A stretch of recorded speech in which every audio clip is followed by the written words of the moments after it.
Hey guys, this is Dave Schweder with Entrust Facility Services, and I just wanted to make a quick video sharing an idea of how to maybe reduce transmission of viruses and colds.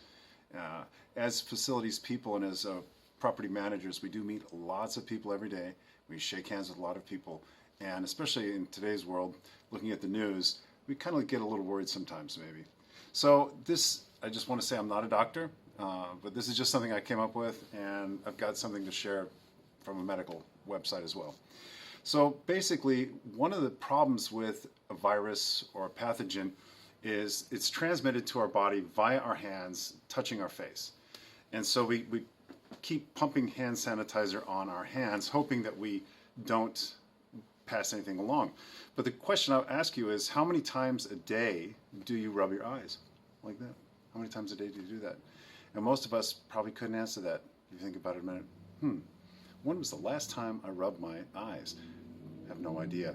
We don't have any idea because it's a largely unconscious action. So how can we break that? How can we become aware of what we're doing? Well, one of the things to do is put on something that when you touch your face, you become aware that this isn't my hand, and it triggers a response. And now I taught myself not to touch my face. It took me just a few hours, and I wore little cotton gloves, a lot more comfortable than these things. But what you can basically do then is you can go to a meeting, you can shake hands with everyone and have a nice time. And as long as you're aware that when I get back to my car or my office, I can then sanitize my hands and my hands will become safe for me and I don't have to worry about that anymore.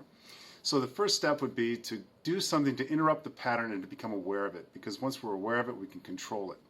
The second item is with hand sanitizer. Now, this is important because according to Medical News Today, the human coronavirus can remain active for up to 9 days on a surface. And this would explain why the Chinese government is burning money, because money, cash, is an effective transmitter of the virus, maybe.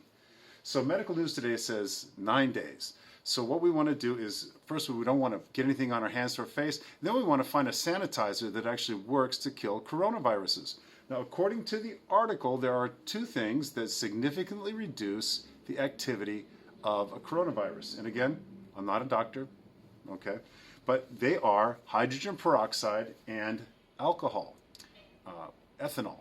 Now, hydrogen peroxide, it says that even a 0.5% exposure to hydrogen peroxide will reduce the virus on the surface within 1 minute.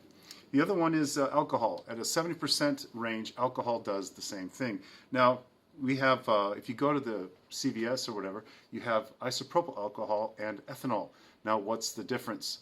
Well, I did a little research, and both seem to do about the same thing. Both do the same thing, except that isopropyl alcohol doesn't dehydrate your skin the same way ethanol does. So I would suggest isopropyl alcohol. Now, what's the easiest way to use it? Well, I went to Walmart, I got the cheapest wipes they've got, open the top, pour this in, and you've got yourself, according to Medical News Today, a pretty good way to help protect yourself from viruses and pathogens. So I just wanted to pass this along because this is something that we all worry about, and it's always nice to have a little way to make your life a little safer. All right, I'll be talking to you again, and thank you for your time. Talk to you later.